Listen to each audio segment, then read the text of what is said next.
Bismillahirrahmanirrahim. Assalamualaikum warahmatullahi wabarakatuh.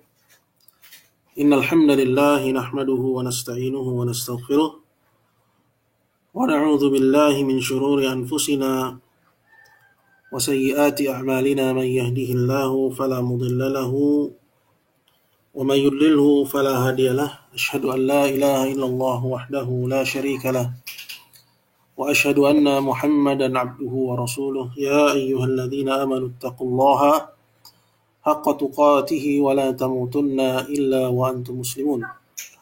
Ya ayyuhan nasu ittaqu rabbakum alladzi khalaqakum min nafsin wahidah wa khalaqa minha zawjaha wa batha minhuma rijalan katsiran wa nisaa'a wattaqullaha alladzi tasaaluna bihi wal arhama innallaha kana 'alaykum raqiba. يا أيها الذين آمنوا اتقوا الله وقولوا قولا سديدا يصلح لكم أعمالكم ويغفر لكم ذنوبكم ومن يطع الله ورسوله فقد فاز فوزا عظيما. أما بعد فإن أصدق الحديث كتاب الله تعالى وخير الهدي هدي محمد صلى الله عليه وسلم وشر الأمور محدثاتها فإن كل محدثة بدعة وكل بدعة ضلالة وكل ضلالة في النار. أعاذني الله وإياكم من النار. Ikhwas sekalian yang dimuliakan oleh Allah Subhanahu wa taala, alhamdulillah segala puji dan rasa syukur senantiasa kita panjatkan kehadirat Allah Subhanahu wa taala. Alhamdulillah di sore hari ini di Ramadan yang pertama kita akan memulai kajian kita dari pembahasan kitab Kasyfus Syubuhat. Dan tentunya kitab Kasyfus Syubuhat ini bukan kitab yang asing di tengah para talabatul ilm, khususnya para mutakhassisin, orang-orang yang banyak memberikan perhatian dalam persoalan at-tauhid atau dakwah at-tauhid melalui karyanya para imam-imam dakwah Najdiyah. Kemudian yang kedua yang ingin saya sampaikan juga bahwa kitab Kasyfus Syubuhat ini merupakan kitab lanjutan ya dari kitab-kitab pemondasian yang dipelajari sebelumnya, seperti misalnya kitab Al-Ushul Tsalatsa, kemudian Qawaidul Arba', kemudian seperti misalnya Nawaqidul Islam, batal-batal keislaman. Setelah itu semua penuntut ilmu atau para pembelajar itu dihantarkan untuk mempelajari kitab ini, yaitu kitab Kasyfus Syubuhat. Intinya bahwa kitab Kasyfus Syubuhat ini merupakan kitab lanjutan. Maka bagi al-ikhwah yang mempelajari kitab ini, insyaallah taala hendaknya juga telah mempelajari kitab-kitab dasar sebelumnya. Kemudian ikhwah sekalian oleh Allah Subhanahu wa taala, kitab ini seperti yang sudah kita ketahui bersama, dia merupakan karya dari Al-Imam Al-Mujaddid Syekh Muhammad bin Abdul Wahhab rahimahullah taala. Sebagaimana judulnya, dia yakshif, yaitu menyingkap tabir, kashful ghita, itu menyingkap penutup dari tabir yang berupa syubhat. Syubhat dia sendiri merupakan bentuk jamak dari syubhah, yang merupakan kesamaran yang menutupi kebenaran. Ikhwas sekalian dimuliakan Allah Subhanahu wa taala. Jadi kitab ini menyingkap kesamaran dari hakikat dakwah at-tauhid, hakikat dari dakwah yang dibawa oleh Nabi kita Muhammad sallallahu alaihi wasallam berupa ajaran at-tauhid, akidah dari kalimat tauhid, kalimatul la ilaha illallah. Kemudian hal lain yang perlu diketahui juga bahwa di samping kitab ini ditulis oleh Syekh Muhammad bin Abdul Wahhab di masa hidupnya, yaitu pada abad ke-12 Hijriah. kitab ini ditulis sebagai bantahan ya kepada orang-orang yang melakukan syirik akbar, ya, melakukan perbuatan orang-orang musyrikin dulu, ya, orang-orang musyrikin yang ada di zaman Nabi Shallallahu Alaihi Wasallam, dari orang-orang yang mengaku sebagai Muslim. Jadi ini poin penting sekali untuk dipahami bersama, ya, mengingat hal ini jarang sekali mendapatkan penekanan sehingga merebak di sana kesalahpahaman. Ya, jadi kalau kita sudah paham bahwa yang dibantah dalam kitab ini adalah pelaku syirik akbar dari orang yang mengaku Muslim, ya, maka bingkai kita akan terarah ke sana, bingkai pemahaman kita akan terarah ke sana, ya, sehingga kita tidak merasa ya asing dengan ya keputusan-keputusan yang dibuat oleh para imam-imam dakwah Najdiyah berkenaan dengan pelaku syirik akbar yang mengaku Muslim nantinya. Oke, kemudian hal lain juga yang perlu disampaikan di sini bahwa syubhat-syubhat yang dikemukakan oleh Syekh Muhammad di sini itu pada dasarnya merupakan syubhat orang-orang musyrikun, bukan orang musyrikun dalam artian mereka adalah orang-orang yang nggak mengaku sebagai Muslim, namun mereka adalah musyrikun, itu pelaku syirik akbar yang mengaku Muslim. Ini golongan yang pertama. Jadi ini syubhatnya pelaku syirik akbar dari yang mengaku Muslim. Golongan yang kedua yang juga dibantah dalam kitab ini adalah ya mereka yang membela pelaku syirik akbar yang mengaku Muslim dengan mengatakan bahwa orang-orang itu Muslimun dan bukan kufar, bukan orang-orang kafir. Ya, jadi kalau kita simpulkan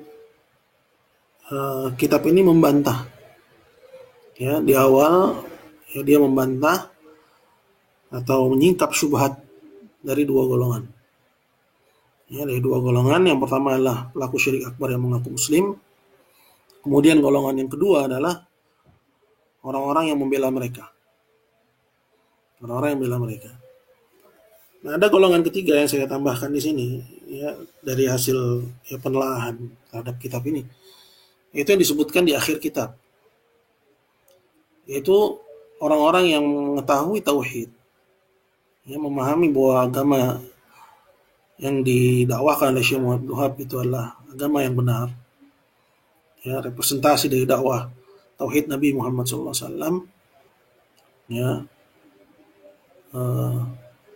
dan selainnya adalah batil, namun dia tarakal amal, dia meninggalkan amal, tidak mau ya mengamalkan konsekuensi dari apa yang telah dia ketahui itu, ya, tidak mau ya mengkafirkan musyrikin, yang menganggap bahwa saya tidak ada urusan dengan persoalan ini, ya, tidak mau bara'ah minal musyrikin, ya, berlepas diri dari musyrikin. Jadi kesimpulannya ada tiga golongan kalau kita ingin bingkai. Yang pertama adalah pelaku syirik akbar yang mengaku Muslim. Yang kedua adalah orang-orang yang membela mereka, ya, dengan mengatakan bahwa orang-orang itu muslimun dengan alasan mereka masih sholat, masih puasa, masih zakat, dan seterusnya. Kemudian yang terakhir adalah orang yang sudah mengenal dakwah ini dan meyakini kebenarannya dan meyakini sebaliknya adalah kebatilan, namun tarakal amal, namun mereka meninggalkan amal. Nah, itu yang dibahas di pembahasan terakhir dari kitab Kashfus Syubhat ini. Jadi tiga golongan tadi. Kemudian yang mengemukakan syubhat ini, ya, diantaranya adalah para ulama al-ahsa, ya. Jadi musuh dakwah Syekh Muhammad bin Wahab itu ya ada banyak, ya, dari pelaku kesyirikan sendiri, kemudian orang yang membela mereka. Nah, ulama ahsa ini adalah orang-orang yang membela musyrikin, mengatakan bahwa pelaku syirik akbar yang mengaku Muslim itu muslimun. Nah, ala ra'sihim, gembong mereka atau pimpinan para ulama ul-ahsa ini, itu adalah guru dari Syekh Muhammad bin Abdul Wahab sendiri. Jadi kepada mereka lah, yang terlebih khusus kepada gurunya inilah kitab Kasyfus Syubhat ini ditulis. Ya, itu guru Syekh Muhammad bin Abdul Wahab dari seorang ya ulama al-ahsa yang merupakan rujukan dalam mazhab Hanabilah di zamannya, yaitu Syekh Muhammad bin Fairuz al-Ahsai. Ya, jadi ini faedah-faedah penting sekali yang kita perlu kenali, sehingga dalam membahas kitab Kasyfus Syubhat ini kita memiliki bingkai yang benar. Dan yang menjadi acuan saya dari pelajaran kita di sore hari ini sambil mengisi waktu hingga menjelang berbuka adalah kitab terjemahan. Ya, jadi kitab terjemahan yang saya sendiri yang menerbitkan, alhamdulillah, dengan disertai catatan kaki.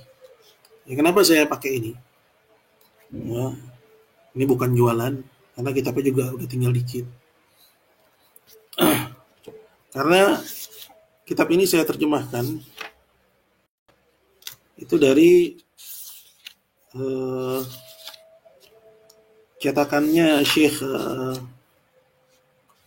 Yasin Adani. Ya, di mana kitab Syekh Yasin Adani ini itu nuskhah, yaitu naskah yang sudah diperiksa dan dibandingkan yang satu dengan yang lainnya, sehingga dia merupakan naskah yang paling lengkap menurut saya. Ya, bagi saya dia adalah naskah yang paling lengkap. Kemudian dari cetakan ini, ya, cetakan terjemahan ini, saya mengambil penjelasan dari apa yang saya dapati melalui kalam para ulama, ya, dulu dan sekarang, utamanya dari para imam-imam dakwah Najdiyah yang disinkronkan dengan kasus-kasus yang kita alami saat ini. Ya, dari banyaknya dai-dai yang merasa bahwa mereka mendakwakan tauhid, namun sebenarnya mereka adalah para pengacara musyrikin. Jadi ini yang akan menjadi acuan kita insyaallah taala. Dan kita ya seperti biasa tidak akan membahas catatan kaki seluruhnya. Jadi yang menjadi acuan kita hanya matan. Jadi kalau antum punya matan dari cetakan manapun juga bisa ikut menyimak melalui matan tersebut. Ikhwas sekalian dimuliakan Allah Subhanahu wa taala. Dalam cetakan yang saya pegang, saya memuat di situ pada halaman yang ke-19 itu biografinya Muhammad bin Fairuz al-Ahsai. Ya, siapa Muhammad bin Fairuz al-Ahsai ini? Kita baca insyaallah pada halaman yang ke-19 pada bab mengenal Ibnu Fairuz al-Ahsai. Hampir semua penuntut ilmu syar'i tahu kitab Kasyfus Syubhat, karya fenomenal mujaddid abad ke-12 Hijriah Muhammad bin Abdul Wahab. Tersebut mengupas kerancuan pemahaman seputar tauhid. Sebagian ulama ada yang merinci syubhat-syubhat yang disebutkan dalamnya menjadi 15 macam, dan sebagian lainnya ada yang merincinya kurang dari itu atau lebih. Jadi syubhat-syubhat yang ada dalam Kasyfus Syubhat ini ada berapa? Itu tergantung ijtihad dari ulama yang datang setelahnya. Sebagian mengelompokkan 15 ya, atau kurang dari itu atau lebih dari itu. Ya, jadi ya mengenai pastinya berapa ini ya bukan persoalan yang besar, ya, melainkan yang penting adalah sampainya keterangan dari syubhat-syubhat tersebut. Dan saya harap insya Allah dari membahas kitab Kasyfus Syubhat ini yang nyangkut itu bukan syubhatnya, ya, karena kita dapati banyak kok dari para penuntut ilmu dan orang-orang yang mengaku berdakwah kepada dakwah salafiyah, ya, mendakwakan tauhid, memerangi kesyirikan, dan merasa telah selesai dari pembahasan ini, namun justru belakangan menyuarakan ya syubhatnya musyrikin. Ya, ini sungguh tragis ya, sungguh tragis di saat seharusnya yang bersangkutan itu membantah syubhat musyrikin, ya, namun justru dia menjadi kepanjangan tangannya musyrikin. Selanjutnya, kitab ini sangat populer di tengah penerus dakwah. Namun ternyata tidak banyak yang tahu untuk siapa kitab ini ditulis. Pertama dikatakan dalam kitab Tarikh Najd yang ditulis oleh Ibnu Ghannam, bahwa penulisnya tidak menyusun karyanya ini untuk orang musyrik. Ini poinnya.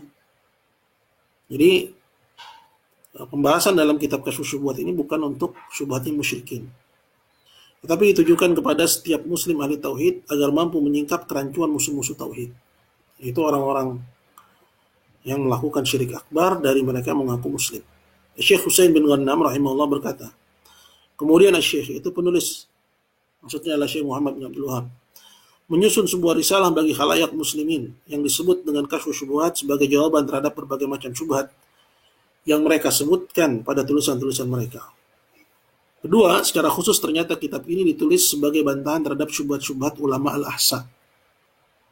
Ini kitab Kasyfus Syubhat ini secara khusus ditulis untuk bantahan terhadap syubhatnya para ulama al-ahsa. Al-ahsa ini sebuah wilayah di bilangan Najd.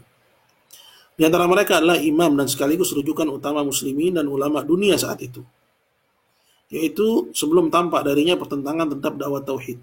Karena sebelumnya Muhammad bin Fairuz ini tidak menentang apa yang dibawa oleh Syekh Muhammad bin Abdul Wahab, muridnya. Namun belakangan akhirnya menentangnya.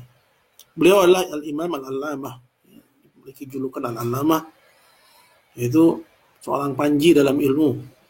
Syekh Muhammad bin Abdullah bin Muhammad bin Fairuz, yang populer disebut dengan Ibnu Fairuz. Jadi pada dia inilah secara khusus kitab ini ditulis. Syekh Al-Faqih Abdullah Al-Bassam rahimahullah berkata, dialah yang melontarkan syubhat-syubhat yang dibantah oleh Syekh dalam kitabnya Kasyfus Syubhat. Jadi poin bagi kita di sini bahwa Kasyfus Syubhat ini dibantah sebagai bantahan terhadap syubhat secara khusus yang dilontarkan oleh Muhammad bin Fairuz Al-Ahsa'i.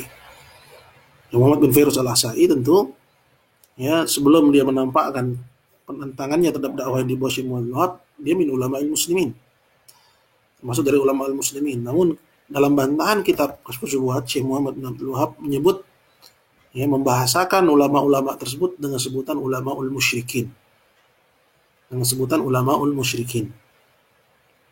Siapakah Ibnu Fairuz? Kenapa Syekh Muhammad bin Abdul Wahab rahimahullah membantahnya? Dan apa saja syubhat-syubhatnya? Berikut ini kami ringkas biografinya dari beberapa sumber. Dia adalah Al-Allamah Abu Abdurrahman Muhammad bin Abdullah bin Muhammad bin Fairuz At-Tamimi Al-Ahsa'i, seorang pengibar panji perlawanan terhadap dakwah Syekh Al-Mujaddid Al-Imam Muhammad bin Abdul Wahab rahimahullah ta'ala, rujukan utama para penentang dakwah tauhid. Jadi orang-orang yang menentang dakwah tauhid itu mengambil faidah di antaranya dari takrirat dan penjelasan-penjelasan Muhammad bin Fairuz. Jadi ulama-ulama al-ahsa yang ada di zamannya itu banyak mengambil faedah dari Muhammad bin Fairuz ini. Padahal dia seorang imam, seorang yang terkenal dan merupakan rujukan. Tapi siapa yang tahu? Namanya saja kita nggak tahu. Kalau nggak disebut, tidak dapati keterangannya dari para ulama yang menulis sejarah, kita nggak tahu ada orang namanya Muhammad bin Fairuz. Lihat bagaimana Allah Subhanahu Wa Taala mematikan dakwah seorang disebabkan karena ia menentang dakwah Nabi Muhammad SAW. Yang di abad ke-12 itu diserukan oleh seorang mujaddid dakwah salafiyah Syekh Muhammad bin Abdul Wahab rahimahullah. Allah memanjangkan umurnya. Jadi Muhammad bin Fairuz ini panjang umur. Jadi lebih lengkapnya sirahnya itu bisa dibaca di banyak sumber kitab-kitab sejarah dakwah ulama Najd. Allah memanjangkan umurnya hingga menyaksikan kejayaan dakwah tauhid di Najd, yang meluas sampai menyentuh Al-Ahsa. Jadi sampai negeri Ahsa sekalipun akhirnya dikuasai oleh Syekh Muhammad bin Abdul Wahab di bawah kepemimpinan Syekh Muhammad bin Saud. Sampai menyentuh Al-Ahsa, tanah kelahirannya dan markas dakwahnya. Dengan jatuhnya Al-Ahsa ke pangkuan dakwah tauhid, penduduknya merasakan kedamaian dan keamanan di bawah naungan akidah yang sahihah. Bahkan banyak dari ulama Al-Ahsa yang pindah ke Dir'iyah, karena Syekh Muhammad ketika itu ada di Dir'iyah. Itu kerajaan tauhid yang pertama. Sebelum berubah menjadi kerajaan atau mamlaka Arabia Saudiyah. Jadi Syekh Muhammad bin Saud itu tempatnya adalah di Dir'iyah. Bahkan banyak dari ulama Al-Ahsa yang pindah ke Dir'iyah dan bertemu dengan para ulama dakwah dan pemimpinnya. Kemudian mereka kembali ke kampung halamannya di Al-Ahsa mendakwakan tauhid dan membela kehormatannya dari para penentangnya yang masih ada di sana. Sampai akhirnya Gubernur Al-Ahsa Barraq bin Abdul Muhsin mengusir para pemimpin fitnah seperti Ibnu Fairuz. Jadi asar dari dakwah Syekh Muhammad Wahab yaitu menyentuh para ulama yang ada di Al-Ahsa. Ketika mereka mengetahui kebenaran, mereka pun berdakwah di Ahsa. Dan dakwahnya menyentuh pemimpin. Sebagaimana dakwah Syekh Muhammad Wahab, para ulama Ahsa pun juga mendakwahi para pemimpinnya. Gubernur Al-Ahsa ketika itu, ketika mengetahui kebenaran dan fitnah yang dibuat oleh Muhammad bin Fairuz ini pun akhirnya diusir dari Al-Ahsa. Gubernur Al-Ahsa Barraq bin Abdul Muhsin mengusir para pemimpin fitnah seperti Ibnu Fairuz, Ahmad bin Hubail, dan Muhammad bin Su'dun untuk keluar dari Ahsa. Dan setelah kepergiannya dari Ahsa, Ibnu Fairuz tidak berhenti dari keinginannya untuk menghancurkan dakwah tauhid dan para pembelanya. Jadi di pengasingan pun dia diceritakan pergi ke Irak bersama dengan para pengikutnya dan diikuti oleh keluarganya. Nah, di tempat barunya tidak henti dia terus menyebarkan fitnah terhadap dakwah at-tauhid. Dan setelah kepergiannya dari Ahsa, Ibnu Fairuz tidak berhenti dari keinginannya untuk menghancurkan dakwah tauhid dan para pembelanya. Bahkan dia termasuk orang yang paling bersemangat menyulut api peperangan antara kekhalifahan Ottoman di Turki dengan negeri tauhid di Diriyah saat itu. Jadi dia yang ngomporin. Atau di antara yang memancing api fitnah hingga terjadi peperangan antara kekhalifahan Turki Utsmani dengan negeri tauhid yang baru berdiri ketika itu di Diriyah. Ibnu Fairuz adalah seorang imam yang alim, ahli wara', yang bertakwa dan sangat zuhud kehidupannya. Ia lahir di kota Al-Ahsa. Jadi ini diutarakan dalam rangka apa? Agar kita tidak tertipu dengan kealiman seorang, dengan kelemah lembutan seorang, dengan sikap zuhud dan wara' seorang kalau takrir tauhidnya salah. Karena kalau itu justru yang menjadi ukuran, tentunya kita dapati kehidupan yang zuhud, kehidupan yang wara' bahkan pada orang-orang kufar, pada orang-orang sebelum Islam, orang-orang para rahib, Kristen, Yahudi, begitu juga Hindu, orang-orang Hindu, Buddha, mereka adalah orang-orang yang zuhud. Maka jangan yang demikian itu menjadikan kita akhirnya meninggalkan at-tauhid. Ibnu Fairuz adalah seorang imam yang alim, ahli wara' yang bertakwa dan sangat zuhud kehidupannya. Ia lahir di kota Ahsa pada tahun 1142 Hijriah. Jadi kalau Syekh Muhammad Wahab itu lahir tahun 1100, ada yang bilang 1111, ada yang mengatakan 1115. Jadi Muhammad bin Fairuz ini itu lebih muda daripada Syekh Muhammad bin Abdul Wahab, namun karena keilmuannya dia yang menjadi rujukan. Sampai Syekh Muhammad bin Wahab pun juga sempat belajar kepadanya. Muhammad bin Fairuz besar dalam asuhan ayahnya. Sejak kecil sudah tampak kesungguhan dalam menuntut ilmu. Ia mengalami kebutaan akibat cacar pada usia 9 tahun. Sumber lain mengatakan 3 tahun. Jadi ada beberapa sumber, ada yang bilang 3 tahun dia buta, ada yang mengatakan 9 tahun dia buta. Ini keistimewaan orang Arab, kalau buta justru jadi ulama. Kalau di kita buta justru jadi tukang pijit. Ia hafal Al-Quran luar kepala, cepat memahami dan tidak mudah lupa. Dia berhasil menghafal banyak kitab-kitab ulama seperti Mukhtasar Al-Muqni' dalam ilmu fikih, Alfiyah bin Al-Iraqi dalam ilmu hadis, Alfiyah bin Malik dalam ilmu nahwu. Ia juga menghafal Alfiyah As-Suyuti, Alfiyah bin Nuwardi, Lamiyatul Af'al, Al-Ghazrajiyah, dan kitab-kitab lainnya. Belajar Al-Quran dan hadis dari Allama Muhaqqiq Muhammad bin Abdurrahman bin Afalik Al-Ahsa'i dan ayahnya sendiri. Secara khusus, ia belajar fikih dari sang ayah. Jadi Syekh Ibnu Afalik ia belajar ilmu waris, hisab, dan teknik sipil.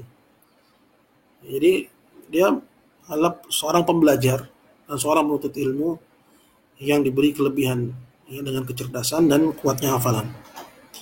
Belajar nahwu, sharaf, dan ma'ani dari Syekh Abdullah bin Abdul Latif. Selain ulama-ulama yang telah disebutkan, ia juga belajar kepada Syekh Al-Hafidh Al-Musnid Abul Hasan As-Sindi, Syekh Al-Allama Muhammad Said Safar Al-Madani, Syekh Sultan Al-Juburi Al-Baghdadi, Syekh Muhammad Hayat As-Sindi, dan banyak lagi. Beliau sangat mahir dalam berbagai disiplin ilmu dan ikut terjun mengajari siapa saja yang mau belajar kepadanya.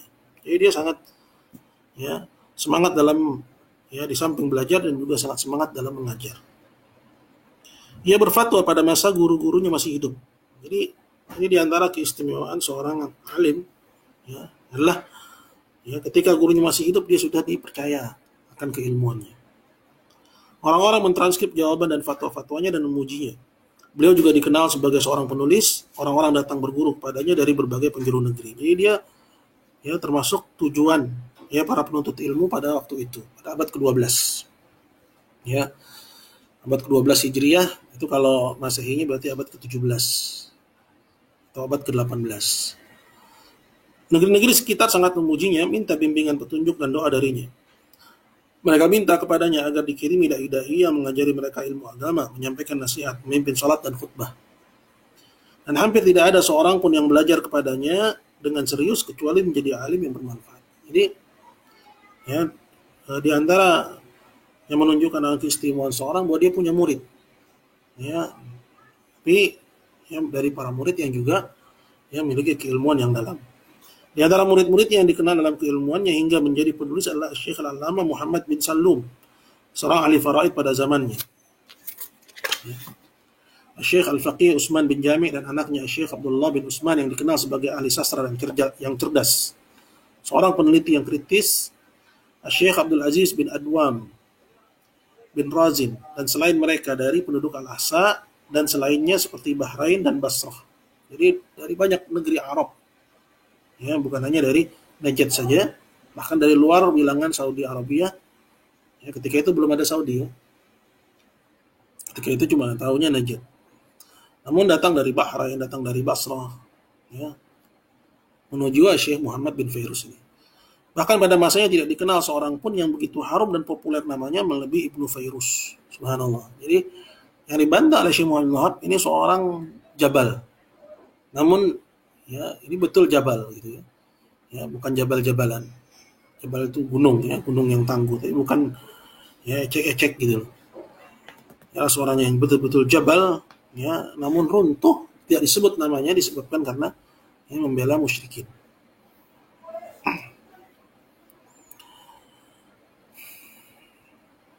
Pada masanya tidak dikenal seorang pun yang begitu harum dan populer namanya melebihi Ibnu Fairuz, hingga ia dijuluki dengan sebutan Syekh Zaman, ya ulama zaman, ulama masa itu.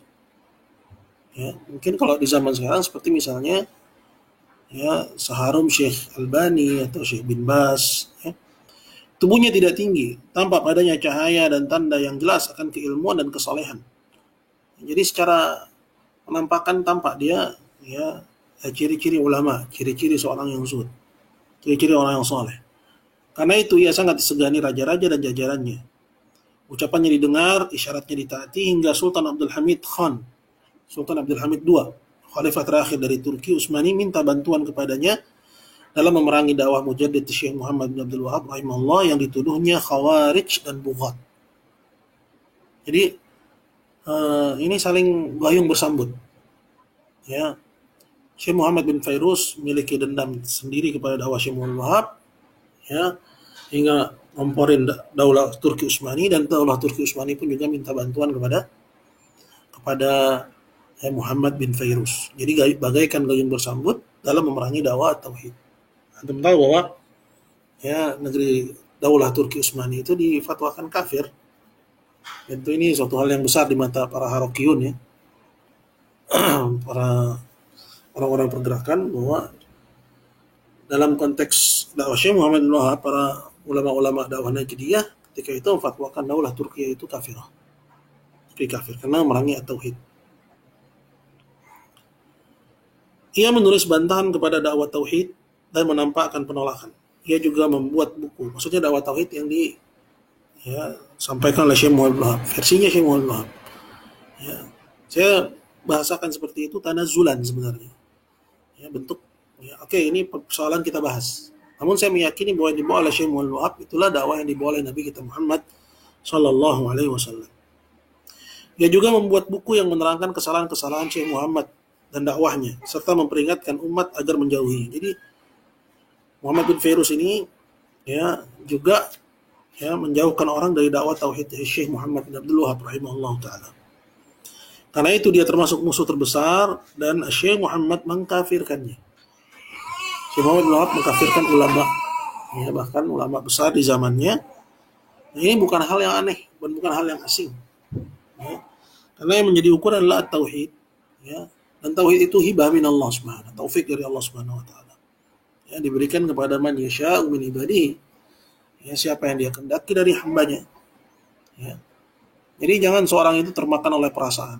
Oh, dia kan ulama. Ya, kita lihat aja kepada, ya, bagaimana kontennya, bagaimana takrir persoalannya. Kalau memang mencocoki, ya, ulama musyrikin, maka dia adalah ulama musyrikin. Kalau tidak mencocoki, ya berarti kita nggak boleh sembarangan dan semena-mena terhadapnya. Ya, Al-Imam Syekhul Islam Ibnu Taimiyah juga mengkafirkan, ya, ulama besar di zaman sebelumnya, ya, itu ulama tafsir dari mazhab Syafi'i, ya, yang dikenal dengan, ya, Fakhrul Razi. Tentunya ini suatu hal yang besar di mata, ya, sebagai para penggemarnya, ya, para pemujanya. Ya, namun seorang pembelajar tidak termakan oleh perasaan. Ya, melainkan dia melihat kepada konten apa yang melandasinya, ya, maka dia dudukkan persoalan itu sesuai dengan, ya, kapasitas ilmu atau menurut disiplin ilmu, ya, yang terkait dengannya. Karena itu dia termasuk musuh terbesar dan Syekh Muhammad bin Abdul Wahab mengkafirkannya dan menjadikannya sebagai contoh dan model orang yang tersesat di samping keluasan ilmunya. Ya, jadi ada orang yang punya banyak ilmu namun tersesat. Itu bukan suatu hal yang aneh. Allah Azza wa Jalla sudah katakan di dalam Al-Quran, ya, tentang orang-orang yang Allah sesatkan di atas ilmu. Ia dan beberapa ulama lainnya yang menentang dakwah diusir keluar dari Asa. Ia pergi meninggalkan tanah kelahiran dan markas dakwahnya dengan membawa semua keluarga dan anak-anaknya pindah ke Basrah. Kepergiannya diikuti oleh murid-muridnya. Sebagiannya ada yang menempuh jalur darat dan ada yang melewati laut. Di Basrah dia sangat dimuliakan sekali karena memang, ya, track recordnya sebagai ulama sangat terkenal dan sangat harum namanya. Sehingga penduduk Basrah sangat memuliakan Muhammad bin Fairuz. Para pembesar dan penduduk berbondong-bondong menyambut kedatangannya. Dia diminta untuk mengajar Sahih Bukhari hingga Masjid Raya Basrah penuh sesak oleh penuntut ilmu, sampai akhirnya penguasa Basrah ketika itu perlu memperluasnya. Jadi masjid itu diperluas. Kenapa? Karena Muhammad bin Fairuz ngajar dan jamaah udah nggak cukup lagi. Artinya apa? Ya, kondisi seorang itu dieluk-elukan. Itu bukan tolak ukur kebenaran. Tolak ukur kebenaran itu adalah Al-Quran Sunnah yang mencocoki pemahaman as-salaf. Nah, itu kapan kita bisa mengetahuinya? Itu kalau kita mengurai kontennya. Maka seorang tidak lagi terpana hanya dengan melihat kepada casing. Ya. Di antara sifatnya yang terpuji adalah akhlaknya yang tinggi, berani dalam menyampaikan kebenaran, rajin beribadah dan berzikir. Sedikit sekali tidur untuk mengisi malam harinya dengan sholat. Diceritakan bahwa setiap selesai sholat asar, ia wirid hingga menjelang maghrib dan tidak seorang pun berani mengganggunya. Dia juga dikenal dermawan sampai-sampai diceritakan bahwa ia tidak pernah sekalipun menolak orang-orang yang minta sedekah kepadanya. Ia berkata, saya malu kepada Allah. Ia juga sangat pemaaf dan tidak pelit dalam memberikan nasihat. Dia suka mendahulukan orang lain daripada kepentingannya sendiri, sampai-sampai dikisahkan bahwa ia menanggung 70 orang lebih dari selain keluarganya di rumahnya. Tanggung kehidupannya oleh Muhammad bin Fairuz. Jadi samping dia berilmu, seorang yang zuhud dan juga sangat dermawan dan sangat memiliki sifat sosial yang tinggi. Namun itu semua nggak ada bekasnya. Siapa yang kenal sekarang Muhammad bin Fairuz? Orang menyebut nama Syekh Muhammad bin Abdul Wahab, ya, sampai-sampai orang-orang yang, ya, pemahamannya kontra dengan Syekh Muhammad bin Wahab pun juga mengaku bermakmum dengannya. Ya, tapi Muhammad bin Fairuz, siapa yang sebut namanya?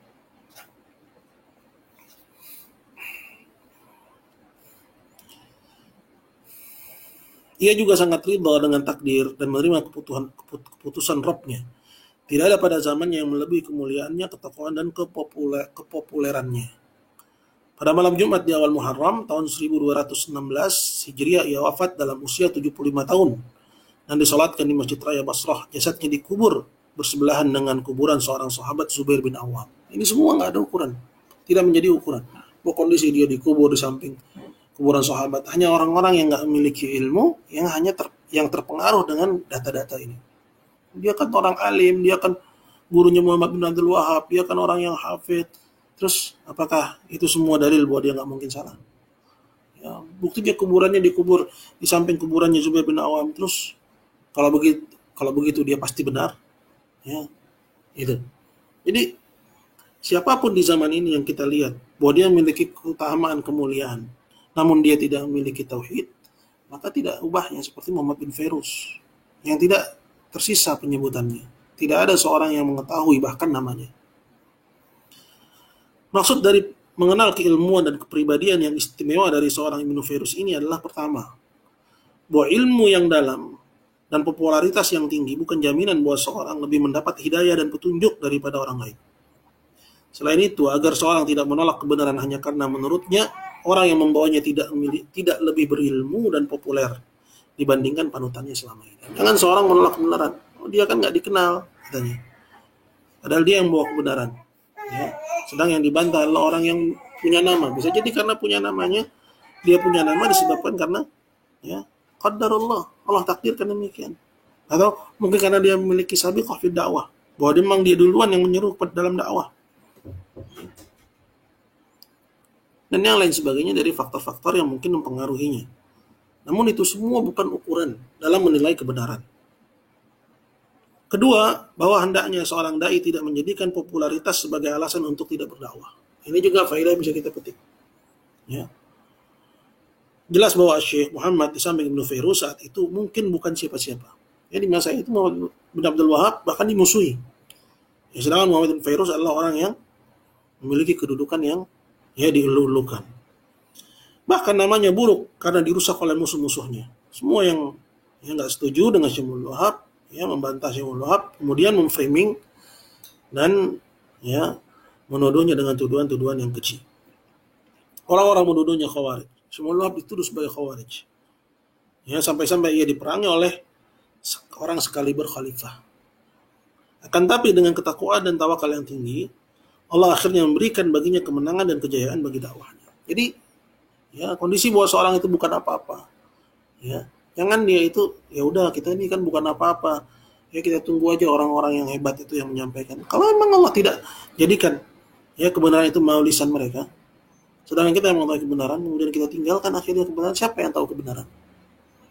Jadi jangan seorang karena dia nggak populer kemudian dia merasa lemah, sehingga tidak mau berdakwah ke jalan Allah Subhanahu wa ta'ala. Selesai sudah dari uraian tentang biografi Ibnu Fairuz. Ini diringkas dengan sedikit penyesuaian dari As-Suhub Al-Wabilah, yang ditulis oleh Muhammad bin Abdullah bin Humaid yang wafat pada tahun 1295, jilid ketiga halaman 969 sampai 980 beserta dengan catatan kakinya.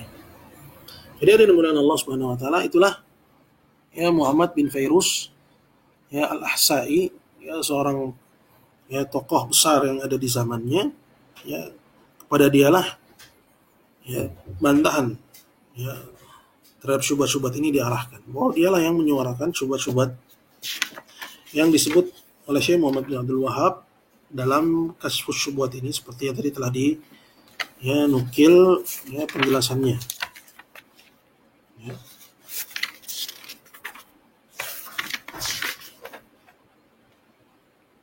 Dari Syekh Al-Faqih Abdullah Al-Bassam, beliau berkata, dialah, yaitu Muhammad bin Fairuz lah, yang melontarkan syubhat-syubhat yang dibantah oleh Syekh Muhammad bin Abdul Wahab dalam kitabnya Kashfus Syubhat. Ini ada dalam kitab Ulama An-Najd jilid 1 halaman 143. Ini informasi yang berharga sekali. Ikhwas sekalian mudah-mudahan Allah, bahwa kitab Kashfus Syubhat sekali lagi ditulis bukan dalam rangka membantah syubhatnya orang Hindu Buddha atau orang non-Muslim. Melainkan kitab ini ditulis dalam rangka membantah syubhatnya para pelaku kesyirikan dari orang yang mengaku Muslim. Ini satu. Kemudian yang kedua, orang-orang yang membela mereka dan mengatakan mereka itu Muslimun. Kemudian yang ketiga, orang yang sudah tahu kebenaran, kemudian dia acuh tak acuh, cuek tak cuek, masa bodoh, merasa tidak perlu mengkafirkan musyrikin, tidak perlu berlepas diri dari musyrikin. Jadi kepada tiga golongan inilah konten dari kitab Kashfus Syubhat yang akan kita bahas insyaallah pada hari-hari kita ke depan. Semoga dalam mukaddimah ini kita banyak mengambil manfaat. Ya, kita cukupkan, kita sisakan waktu apabila ada yang ingin ditanyakan, maka silahkan tinggalkan ya di kolom komentar. Jazakumullahu khairan wa barakallahu fiik. Tafadhalu.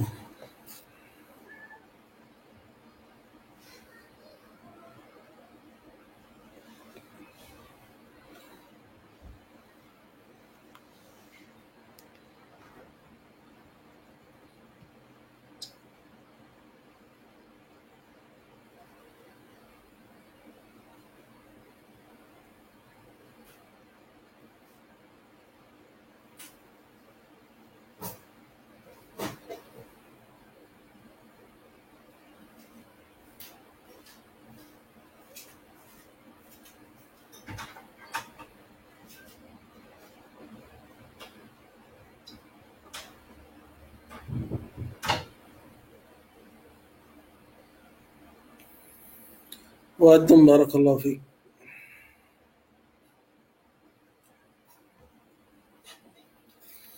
Ya, semoga dalam bulan Ramadan ini insya Allah kita bisa menamatkan buku ini ya. Insya Allah nggak terlalu panjang bukunya juga ya, dan insya Allah persoalannya ya mudah dibingkai. Bismillah. Ya, jadi sasaran kita benar-benar mengetahui syubhatnya para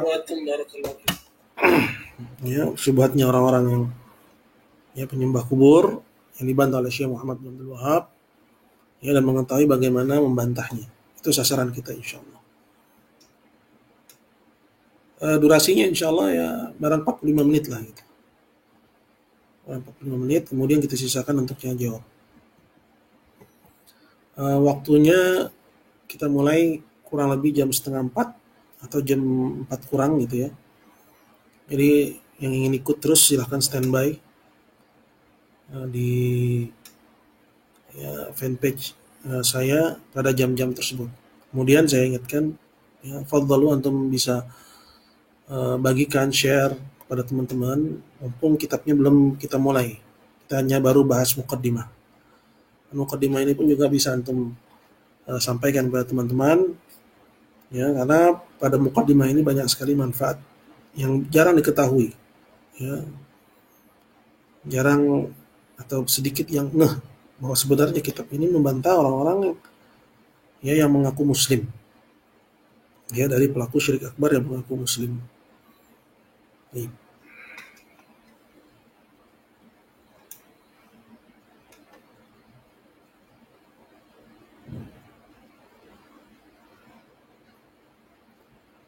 Jadi kenapa kita bahas kitab ini? Ya, pertama karena kitab ini karena persoalan-persoalan yang ya ramai sementara ini itu muaranya karena memang kita berhadapan dengan orang-orang yang tidak ya tuntas dalam belajar, ya, sehingga menganggap aneh takrirat, ya, penegasan yang dibawakan oleh Syekh Muhammad bin Abdul Wahab dan juga para imam-imam dakwah Najd lainnya, ya. Jadi lucu kalau kita lihat ada orang-orang yang justru mereka mengaku sebagai pengikut dakwah Syekh Muhammad bin Abdul Wahab, namun bersamaan itu dia mengatakan Syekh Muhammad tidak mengkafirkan ya penyembah kuburan dengan ta'yin. Ini lucu. Karena kenapa kita bilang lucu? Karena justru Syekh Muhammad Wahab itu dianggap sebagai mujaddid karena persoalan ini. Ya. Kenapa? Karena yang mengkafirkan penyembah kubur dengan takfir mutlak itu ulama-ulama ya di zamannya ada banyak. Ada banyak ulama di zamannya mengkafirkan penyembah kubur, namun dengan takfir umum, ya, dengan takfir yang diistilahkan dengan takfir mutlak. Perbuatannya kufur, orang yang tidak kafir sampai tegakkan padanya hujjah. Ya. Dari mana Ustaz dapat keterangan begitu? Antum bisa lihat dalam ya seperti misalnya Rasail Syakhsiyah Syekh Muhammad bin Abdul Wahab, ya, itu banyak menginformasikan keterangan itu. Jadi Syekh Muhammad Wahab itu diperangi karena dua alasan. Yang pertama adalah pengkafiran terhadap para penyembah kubur dengan takfir muayyan. Kemudian yang kedua adalah al-qital, yaitu merangi mereka. Ya, kedengarannya agak serem ya. Tapi memang itu konsekuensinya. Apabila telah memiliki kekuatan, ya, seorang mendakwahkan dan mempressure ya para penyembah kubur itu untuk meninggalkan ya kesyirikannya. Seperti seperti yang itu oleh Syekh Muhammad Wahab dengan menggunakan ya kekuasaan Muhammad bin Saud melalui jalur ya kekuasaan. Ya. Ini bukan dengan cara-cara yang keliru ya, dengan melakukan misalnya pengeboman atau dengan melakukan aksi teror di mana-mana. Tidak, itu jelas cara-cara yang tidak benar. Ya, untuk catat ini perkataan dari Ana. Ya, karena banyak juga orang-orang yang memframing ya sehingga seolah-olah kita mengajak kepada ya al-fawdawiyat, ya kepada kekisruhan. Lah, tidak.